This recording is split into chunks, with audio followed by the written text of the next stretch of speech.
Hello বন্ধুরা, welcome back to my channel. তোমরা সবাই কেমন আছো? আশা করছি ভালো আছো। প্রচণ্ড পরিমাণ মেঘ এসেছে। কয়েকদিন আগে যে বৃষ্টিটা হয়েছিল তখন এরকম মেঘ আসছিল, আর এই যে বৃষ্টি হচ্ছিল, 2-3 দিন বৃষ্টি হয়েছিল। সেই দিনকার ভিডিও তোমাদের সঙ্গে শেয়ারই করা হয়নি, শরীরে একটু প্রবলেম ছিল তাই শেয়ার করা হয়নি। এখনও আছে, তবে হ্যাঁ একটু কমেছে। যাই হোক, সেসব বাদ দাও। মেঘটা দেখো একদম কালো হয়ে এসেছে, আর আমাদের মাঠটাকে, পাহাড়টাকে কত সুন্দর লাগছে দেখতে। এই দিকটাতেও মেঘ এসছে প্রচুর, চারিদিকের মেঘটা একবার তোমাদের সঙ্গে শেয়ার করে দিলাম। সব একদম থমথমে হয়ে আছে, যেন বৃষ্টিটা এলেই হলো। বৃষ্টির অপেক্ষা সবাই করছে, তবে হ্যাঁ আমি আর আমার ছেলে আমরা দুজনেও করছি। কারণ এই বৃষ্টিটার এখন বাজে প্রায় 11:15। আমাদের একবার করে স্নান হয়ে গেছে, কিন্তু রান্নাবান্নার পর আমি আরেকবার স্নান করি, তো সেই স্নানটা আমার এখনও বাকি আছে। এই যে দেখো আমার গাছের ফুলগুলো, এই যে সুন্দর হয়েছে ফুলগুলো। আমি না এবারে অন্যান্য গাছগুলো লাগাতেই পারিনি, বললাম যে একটু শরীরটার সমস্যা আছে, তাই যেতেও পারিনি, গাছ আনতেও পারিনি, লাগাতেও পারিনি। যে কটা ছিল সেগুলোতেই যা ফুল ধরছে, ওই ফুল কিন্তু এই ফুলগুলো কিন্তু খারাপ না, ফুল মানেই তো সুন্দর। এখন এই ফুলগুলোই আছে। তো চলো, এই যে দেখো ছেলেও চলে এসেছে, ওকেও স্নান করাবো, আমিও আর একবার স্নান করব। ওয়েট করছি যদি বৃষ্টিটা আসে তো একটু ভিজবো। অনেক দিন বৃষ্টিতে ভেজা হয়নি, আর সবাই বৃষ্টিতে ভিজতে ভালোবাসে না এমন কেউ নেই, তবে হ্যাঁ বৃষ্টি ভেজার পর যে ঠান্ডা লেগে যায় সেটা সবারই ভয় লাগে। তবে হ্যাঁ আমরা বৃষ্টি ভিজে না একটা কাজ করি, বৃষ্টি ভিজে সাথে সাথে আমরা একদম পা থেকে মাথা অবধি একদম ভালো করে সাবান শ্যাম্পু দিয়ে স্নান করে নিই। তো তাতে ঠান্ডাটা আমার মনে হয় যেন একটু কম লাগে, আর ওই জলটা গায়ে শুকিয়ে গেলে বেশি ঠান্ডা লাগে। তো স্নান করার আগে হয়েছিল। আর এই যে দেখো একদম ব্যাটসম্যান, সব সময় ওর এই একটা থাকে, আর সব সময় যেমন ব্যাটে বলে একটা আওয়াজ করলে টাক টাক করে একটা আওয়াজ হয় মুখে, সেই আওয়াজটা সবসময় করতেও থাকে। আর ও বিরাট কোহলি, ধোনি এসবই ওর মুখে সবসময় চলে।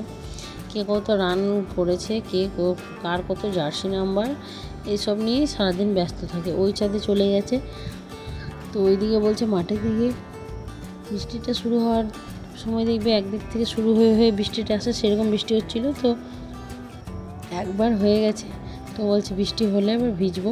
তো বৃষ্টি আর এখন হচ্ছে না, তো বৃষ্টিটা ওই দিক থেকে এবার দেখো বাড়ছে, বুঝতে পারছো কিনা জানি না, ওই দিক থেকে বাড়ছে।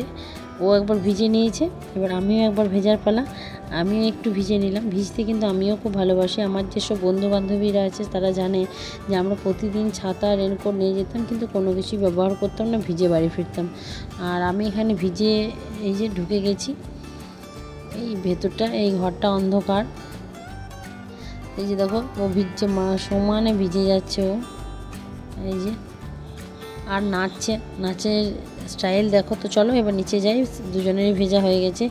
ভিজে এসব ভেজা টেজা হয়ে পরে একদম বাথরুমে ঢুকে পড়েছি। একদম স্নান করে নিয়ে তার আগে ওকে স্নান করে দিই, ও স্নান হয়ে যাক, তারপর আমি স্নান করব। বৃষ্টিতে ভিজে স্নানটা আগে মাস্ট দরকার, এই যে ও করে নিচ্ছে, তারপর আমিও করে নেবো। তো এই যে দেখো আমারও স্নান হয়ে গেছে, মাথায় গায়ে একদম ভালো করে সাবান শ্যাম্পু দিয়ে স্নান করে দিয়েছি। এইরকম আমার মতো কে গামছা বাঁধো জানিও, আমার কিন্তু টাওয়াল দিয়ে চুলের জলটা ঠিকঠাক মনে হয় যেন শুকাচ্ছে না। এই রকম একটা গামছা দিয়েই বাঁধলে বেশ ভালো হয়। আমার ছোটো থেকে একটুখানি চুল রাখতাম, মানে একদমই ছোট চুল আমার কখনোই ছিল না, বেশ বাঁধা যায় সেরকম চুল আমার বরাবরই ছিল। তো আমার মা এরকমভাবে আমাকে একটা কাপড় বেঁধে দিত, সেই যে অভ্যাসটা রয়ে গেছে, এখন মনে হয় যেন তাওয়ালেতে শোকাচ্ছে না, জল রয়ে যাচ্ছে, সেই গামছাটাই লাগবে। তো চলো এইদিকে নিয়ে এখন দোকান মেলেছেন, ঠাকুর প্রণাম করে নিয়ে খাওয়া দাওয়া হতে আমাদের প্রায় 3টে বেজে যায়, তবে ওরা একটু আগেই খেয়ে নেয়। আর এই যে দেখো কতগুলো জিনিস পেতেছে, কত বই পেতেছে। তোমরা কে কে বৃষ্টিতে ভিজতে ভালোবাসো সেটাও আমাকে কমেন্ট করে জানিও, আর আমার চ্যানেলটাকে অনেক অনেক বেশি ভালোবাসা দিয়ে লাইক কমেন্ট শেয়ার সাবস্ক্রাইব করে দিও। সাবস্ক্রাইব করে বেল আইকনটা প্রেস করে আমার পাশে থেকো, তোমাদের সাপোর্ট আমার অনেক অনেক প্রয়োজন। তোমরাও অনেক ভালো থেকো, সুস্থ থেকো, ফিরে আসবো নতুন কোনো ব্লগে। আজকের ব্লগটা এইটুকুই রইল, টাটা বাই বাই।